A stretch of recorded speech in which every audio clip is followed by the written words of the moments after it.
वर्ग के भाइयों को, माता बहनों को, नौजवानों को मैं प्रणाम करता हूँ।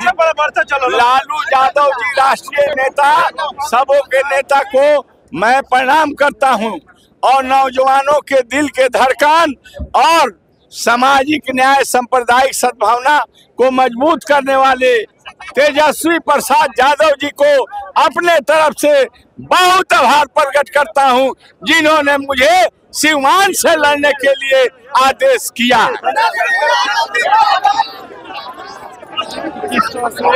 और बिहारी चौधरी का यहाँ पे स्वागत किया जा रहा है। तमाम राजद के नेता पहुंचे हुए हैं। फूलमाला पहनाकर उनका जोरदार तरीके से स्वागत किया जा रहा है सिवान छपरा के बॉर्डर जलालपुर में। तो आप सीधी तस्वीरें देख रहे हैं कि किस तरह से यहाँ पे अवध बिहारी चौधरी का स्वागत किया जाता है।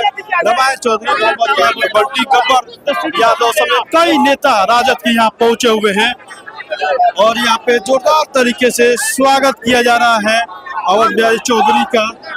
तो सीधी तस्वीरें दिख रहे हैं आप सिवान छपरा बॉर्डर जलालपुर पे, और यहाँ से इनका काफिला निकलेगा जो मैरवा जीरादेई मैरवा होते हुए सुहाना जाएगा। उसके बाद बेदार मंदिर में दर्शन करने के लिए जाएंगे। तो देख सकते हैं मोहम्मद काफी, बंटी, रमाय चौधरी, गब्बर यादव, सुरेश यादव समेत तमाम राजद के कार्यकर्ता यहाँ पहुंचे हुए हैं और जोरदार तरीके। नमस्कार, हमें रोहित रउआ देखतनी मैच बॉक्स। अभी मैच बॉक्स की टीम रउआ देख सकतनी कि छपरा सिवान बॉर्डर ई जलालपुर गांव है, जहां पर अवध बिहारी चौधरी जन महागठबंधन पार्टी से वहाँ का टिकट मिलल बाटे। आज पूरा महागठबंधन के खेबा वहाँ का स्वागत करे खातिर लागल बाटे और वह देख सकतनी कि विशाल गाड़ी के काफिला जी दिखाई दे रहल बाटे और विशाल गाड़ी के काफिला के साथ जितना भी कार्यकर्ता बाटे जी स्वागत करी, अभिनंदन करी और अभिनंदन करिया के बाद आज पूरा सिवान जिला में वहाँ का प्रोग्राम बाटे और प्रोग्राम के लेके रउआ देख सकतनी काफ़ी महागठबंधन पार्टी एकजुटता दिखाई दे रहल बाटे। और तमाम सभी लोग से हम बात करें। हमारे साथ मौजूद बानी प्रखंड अध्यक्ष सिसवन के हसनपुरा के। कितना एकजुटता दिखाई देता? पूरा एकजुटता बा। अच्छा, अभी देखते बानी अभी बहुत लोग अभी पीछे बाहर रहल बा। अच्छा ये बताइए कि आज के कार्यक्रम का बा? आज के कार्यक्रम वहाँ के आ रहल बानी, यहाँ से हमने निकले और दरौंदा पचरुखी होते हुए सिवान टाउन होते हुए हमनी के जीरादेई मैरवा सोहागरा धाम और सोहागरा धाम से फिर गुठनी आके दरौली, रघुनाथपुर, सिसवन, चैनपुर, महेंद्रनाथ और फिर पुनः हमनी के हसनपुरा होते हुए छाता छपिया होकर सिवान और फिर बढ़िया की तरफ निकल जाए। सब शाम के रात में होने से पुनः वापसी हुई आवास पर। चलिए, और भी भैया अवध बिहारी चौधरी जी के आज टिकट मिलने के बाद पहली बार स्वागत हो रहा बाटे। पूरा कार्यकर्ता में जोश जुनून दिखाई दे रहा बा। जन 3 बार से सीट हारल जाता सिवान राजद, अब की बार कितना आश्वस्त दिखाई दे रहा बा? अब की बार ये सीट जीतल जाए। अब की बार ये सीट बहुत बहुमत से जीतल जाए। ऐसे कार्यकर्ता देखते बानी पूरा लाइन लागल बाबा, सब तरह सामने नजर आते बाबा। रउरो देखता नहीं, हमू देखता नहीं, और चैनल के माध्यम से पब्लिक भी देखता। चलिए, और भी लोग बाटे हम बात करे के प्रयास करते हैं। बहुत सारा लोग बहुत जुटल बाटे और जुटान काफ़ी ज़्यादा बाटे। और पूरा आज अगर हम बात करी तो पूरा आज सिवान भर में वहाँ के प्रोग्राम बाटे, कार्यक्रम बाटे और तमाम सभी सब वर्ग के लोग, महागठबंधन वर्ग के लोग जी जुट दिखाई दे रहा बाटे। देखिए कि अभी भी विशाल गाड़ी के काफिला पूरा दूर तक दिखाई दे रहा बाटे। और देखिए तमाम सभी युवा कार्यकर्ता स्वागत और अभिनंदन करे खातिर तैयार बाटे। जौन भी चीज़ बार के मैच बॉक्स के माध्यम से दिखाए के प्रयास करें। अमरजीत कुशवाहा जी, आज पूरा महागठबंधन एकजुट दिखाई दे रहा बा और अवध बिहारी चौधरी जी के टिकट मिलने के बाद पहले बार आगमन हो रहा बाटे।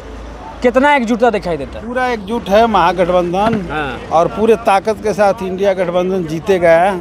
इस लड़ाई में कहीं से भी कोई पीछे नहीं रहेगा, पूरा लोग एकजुट रहेंगे।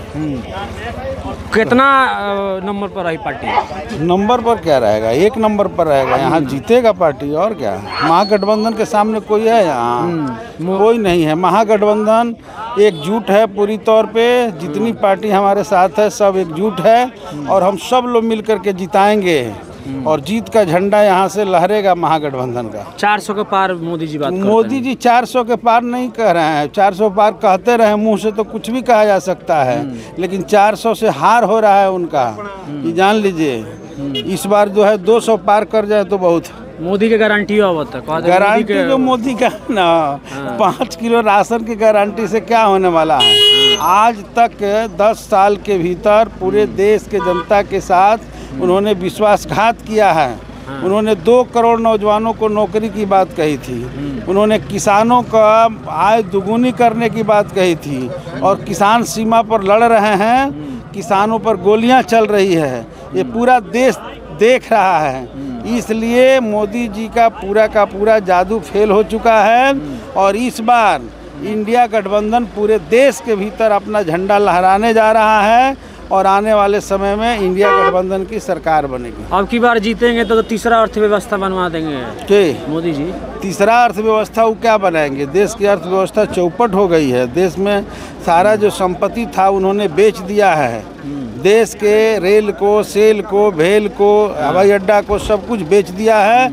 मात्र 2 लोगों के फायदे में है, बाकी जो है देश बर्बाद हो रहा है। एकमात्र इंडिया अलायंस है जो देश के जनता के पक्ष में, रोजगार के सवाल पर, किसानों के सवाल पर, मजदूरों के सवाल पर मजबूती के साथ खड़ा है, और हम दावे के साथ कहते हैं कि इस बार इंडिया अलायंस की जबरदस्त जीत होगी। उपेंद्र कुशवाहा जौन बानी वहाँ के बात करते रही जन 6% में मोदी जी के साथ बैठे। उपेंद्र कुशवाहा खुद जीत ले तब ना पता चलेगा। उपेंद्र कुशवाहा खुद अपने जगह पर 1 सीट मिला है, और वो भी चुनाव हार रहे हैं। वहाँ पर महागठबंधन के हमारे पार्टी के उम्मीदवार राजाराम सिंह चुनाव जीत रहे हैं। ये जा करके पता करवा लीजिएगा। उपेंद्र कुशवाहा का कोई जादू जो है इस बार नहीं चलेगा, और पूरा इंडिया अलायंस एकजुट होकर के लड़ेगा भी, जीतेगा भी। रमेश कुशवाहा जी के दावा बाकी लड़ाई में क्यों होला ही नहीं खे, दावा करता झूठा दावा करता। चुनाव में दावा करने के लिए हर आदमी दावा करता है जी, करना भी चाहिए जी, लेकिन दावा करने से कुछ नहीं होता है। ये बात साफ है कि इस बार जो है इंडिया अलायंस जीतेगा। चलिए बहुत बहुत धन्यवाद। वीआईपी पार्टी के जिला अध्यक्ष श्रीनिवास यादव जी मौजूद बानी, और यहाँ के वीआईपी पार्टी में 3 गो टिकट मिलल बाटे, और पूरा यहाँ लोग के एकजुटता दिखाई दे रहा बा। आज सिवान में कितना एकजुटता दिखाई दे रहा बा? 100% है। हम लोग पार्टी के पूरे बिहार में सपोर्ट है। हमारे नेता आदरणीय मुकेश सहनी जी ने घोषणा कर दिए हैं, और गठबंधन हो गया है। गठबंधन के तहत बिहार में 3 सीट हम लोग को प्राप्त हुआ है। तो हमारे पार्टी के सभी वर्कर जहाँ भी है जिला के किसी भी कोना में, वो हर लोग लगे हुए अपने काम में लगे हुए हैं। हम लोग के पार्टी के जितने वोटर हैं और सपोर्टर हैं, उसको कहने की कोई आवश्यकता नहीं है। वो जहाँ है वो लगे हुए हैं, और निश्चित तौर पर पहले की अपेक्षा जो पहले हमारे वोट को डाइवर्ट कर दिया जाता था किसी जाति धर्म के नाम पर, तो वो अब नहीं हो पाएगा। अब क्लियर है कि इस बार विकास के नाम पर, अपने हक हिस्सा के नाम पर महागठबंधन को वोट देने का काम करेंगे। लड़ाई त्रिकोणीय रही कि एनडीए से रही? लड़ाई त्रिकोणीय नहीं रहेगी।